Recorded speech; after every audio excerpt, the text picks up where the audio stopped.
మరో 2-3 నెలల్లో పార్లమెంట్ ఎన్నికలు రానుండటంతో తెలంగాణ కాంగ్రెస్ ఫోకస్ పెంచింది. అసెంబ్లీ ఎన్నికల జోష్ కొనసాగించేలా పార్టీ శ్రేణులను సమాయత్తం చేస్తోంది. ఇందులో భాగంగా లోక్సభ ఎన్నికల సన్నద్ధత కోసం వరుస సమావేశాలు నిర్వహిస్తున్నారు రాష్ట్ర నేతలు. ఇప్పటికే జిల్లాల వారీగా ఇన్ఛార్జీలు, మంత్రులు, నేతలతో సీఎం రేవంత్ సమావేశమయ్యారు. నిన్న మైనార్టీ నేతలతో సమావేశమై కీలక సూచనలు చేసిన తెలంగాణ ఇన్ఛార్జ్ దీపాదాస్ మున్షి కాసేపట్లో ఎస్టీ నేతలతో సమావేశం కానున్నారు.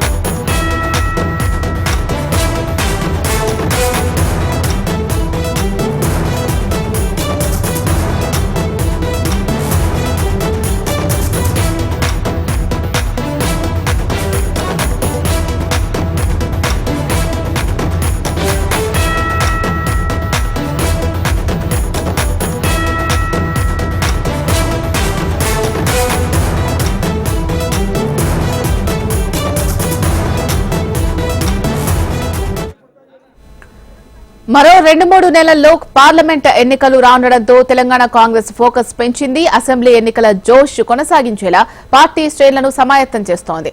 ఇందులో భాగంగా లోక్సభ ఎన్నికల సన్నద్ధత కోసం వరుసగా సమావేశాలు నిర్వహిస్తున్నారు రాష్ట్ర నేతలు. ఇప్పటికే జిల్లాల వారీగా ఇన్ఛార్జీలు, మంత్రులు, నేతలతో సీఎం రేవంత్ సమావేశమయ్యారు.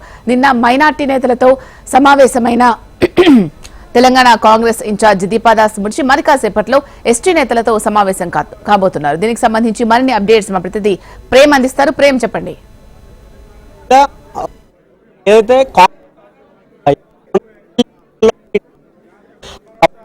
ఎన్నికల్లో జరిగినటువంటి అభ్యర్థుల తీరు, అభ్యర్థుల ఎంపిక, దాంతో పాటుగా ముఖ్యంగా వీటన్నిటిని కొనసాగిస్తూనే పార్లమెంట్ ఎన్నికలకు కూడా సన్నద్ధమవుతుందని చెప్పి చెప్పుకోవాలి. ఎందుకంటే మొన్నటికి మొన్న ఎంసీఆర్ హెచ్ఆర్డీలో జరిగినటువంటి సమావేశంలో కూడా ఉమ్మడి జిల్లాల వారీగా 2 రోజుల పాటు ఉమ్మడి జిల్లాలో ఉన్నటువంటి ముఖ్య నేతలు, దాంతో పాటుగా ఆ ఇన్ఛార్జీలు, ఎమ్మెల్యేలు, ఓడిపోయినటువంటి మొన్న కాంగ్రెస్ ఏదైతే పోటీ చేసి ఓడిపోయినటువంటి కాంగ్రెస్ అభ్యర్థులు వారందరితో కూడా సమావేశమయ్యారు. సమావేశంలో జిల్లాల వారీగా ఉన్నటువంటి సమస్యలు, ఒకవైపు నెల రోజుల పాటు జరిగినటువంటి కాంగ్రెస్ పాలనా తీరు, దాంతో పాటు అభయహస్తం అప్లికేషన్లకు సంబంధించి వీటన్నిటిపై కూడా ముఖ్య నేతలతో సమావేశమయ్యారు. సమావేశంలో పార్లమెంట్ ఎన్నికలకు సంబంధించి కూడా గతంలో ఏదైతే 6 గ్యారంటీల హామీలు చేసినటువంటి వాటి బీఆర్ఎస్ చేసినట్టు గత ప్రభుత్వంలో బీఆర్ఎస్ చేసినటువంటి హామీల అమలు ఏ విధంగా అమలు కాలేదు, చేసినటువంటి అవినీతి, వాటన్నిటిపై చెప్తూనే మొన్న 2 రోజుల పాటు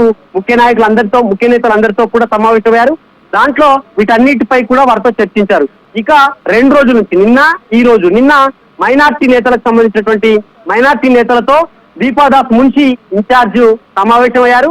ఒకటి చేవెళ్ళ, సికింద్రాబాద్, హైదరాబాద్, ఈ 3 పార్లమెంటు నియోజకవర్గాలకు సంబంధించినటువంటి మైనార్టీ నేతలు ఎవరైతే ఉన్నారో వారితో చర్చించారు. అభ్యర్థులు, దాంతో పాటుగా నియోజకవర్గాల వారీగా ఉన్నటువంటి తీరు, బలం, బలహీనతలు, ముఖ్యంగా ఈ నియోజకవర్గాల్లో గెలవాలంటే మనం ఏం చేయాలనే దానిపై కూడా వారితో చర్చించినట్టుగా కొంత తెలుస్తుంది. మరొక వైపు ఈ రోజు ఎస్టీ నేతలకు సంబంధించినటువంటి వారితో కూడా సమావేశం ఉంది. ముఖ్యంగా రిజర్వ్డ్ కాన్స్టిట్యున్సీలలో గోదావరి పరివాహక ప్రాంతాల్లో ఉన్నటువంటి ప్రాంతాల్లో కాంగ్రెస్ మెజార్టీ సీట్లు కాంగ్రెస్ పార్టీ గెలిచింది. అయితే అదే తీరును పార్లమెంట్ ఎన్నికల్లో కూడా గెలవడం కోసం ఏం చేయాలి, అప్పుడు చేసినటువంటి 6 గ్యారంటీలు, దాంతో పాటుగా గోదావరి పరివాహక ప్రాంతాల్లో ఒకవైపు భూపాలపల్లి నుంచి మొదలు పెడితే భద్రాచలం వరకు గోదావరి పరివాహక ప్రాంతాలుగా మనం పిలుచుకుంటాం. ఆ ప్రాంతాల్లో గతంలో బీఆర్ఎస్ ఇచ్చి హామీలు చేరినటువంటి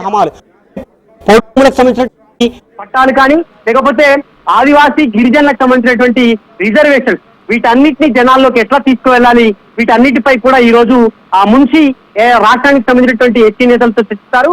ఇక మిగతా కులాల వారీగా, వర్గాల వారీగా వీటన్నిటితో చర్చిస్తూనే పార్లమెంట్ ఎన్నికలకైతే సన్నద్ధం అవుతున్నారని చెప్పి చెప్పుకోవచ్చు. ఇప్పటికీ ఒకవైపు CM, TPCC chief Revanth Reddy సమావేశం ముగిసింది.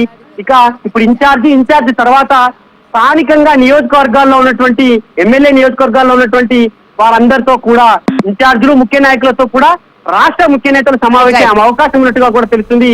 ఇలా విడతల వారీగా, అంచెల వారీగా ఒక్కొక్క అంచె ఇప్పుడు ఇన్ఛార్జీలతోటి పార్లమెంట్, ఆ తర్వాత నియోజకవర్గాలు, నియోజకవర్గాల తర్వాత మండల గ్రామ స్థాయిలో జరిగేటువంటి ఈ సమావేశాలను మూడింటిని వేసుకుని మళ్ళొకసారి టీపీసీసీ చీఫ్ సమావేశం అవుతారు. ఆ తర్వాత పార్లమెంటు అభ్యర్థులు ఆశావాహులు వారందరితో ఒక సమావేశమై సర్వేలు నిర్వహించిన తర్వాత అభ్యర్థుల ప్రకటన ఉంటుందని చెప్పేసి అయితే గాంధీ భవన్ లో ఒక చర్చ అయితే నడుస్తుంది. Sheela. Right, thank you Prem.